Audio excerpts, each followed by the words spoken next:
Hello, fantastic fellow Earthlings. Welcome to Vigilance. This is Brady Rose. I want to give you guys an update on the conflict that's going on in northern Syria and Kurdistan right now. I need to do a video on this discussing everything that's happened over the past few years, but this is just going to be a summary. So, back in the day, America considered the YPJ, which was a specific Kurdish force, to be terrorists because they wanted their land back from Turkey. When the fight against ISIS broke out, we were desperate for new allies in the region. We were already hooking up with Al-Nusra Front, which was an Al-Qaeda affiliate, still is an Al-Qaeda affiliate. I'm not entirely sure whether or not we're still supporting them. They're still strong enough, so there's a good chance. But we were also helping ISIS because we were trying to overthrow Assad, and then ISIS got out of control.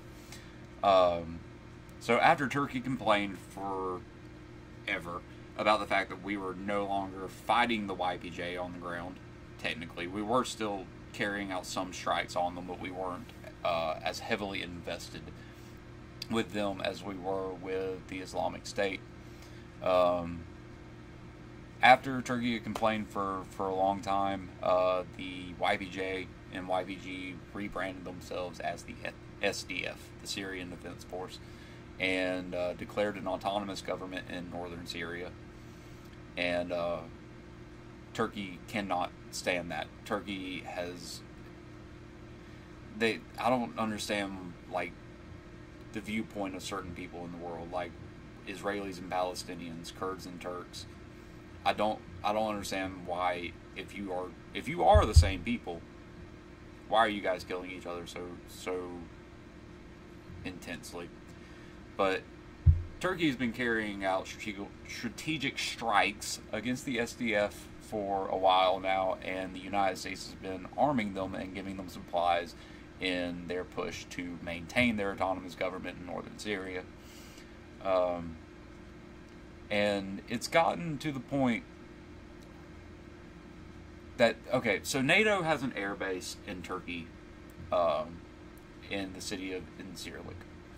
And while Turkish fighter jets are taking off from Syriac air base to bomb the Kurds and try to wipe them off the face of the earth, which is what Erdogan really wants. He wants all of the Kurds gone. He wants no remnant of their culture, no remnant of their language, and probably no remnant of their people.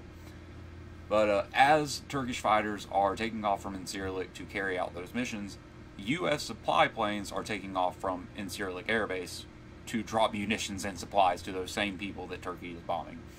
And it has led to a meltdown of diplomacy between Turkey and the United States. I don't know whether or not to believe that this is actually Donald Trump destroying NATO from within, which I'd be fine with, or if this is just proof that war is a theater. We've always heard that war is a theater. Generals openly call war a theater. This might be why they call it a theater.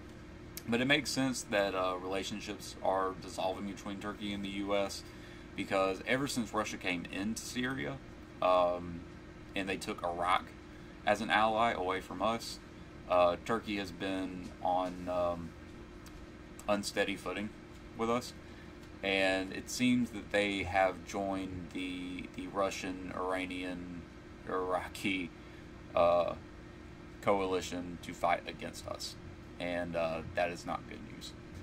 But we will have to see how all of this develops, and let's just hope that let's hope that this is theater. Let's hope that this is theater, because this is just one more way for the United States to get into a full-blown nuclear engagement with another superpower. So let's hope not. Hopefully I will see you guys again next week. Maybe we will have our first guest on the show next week.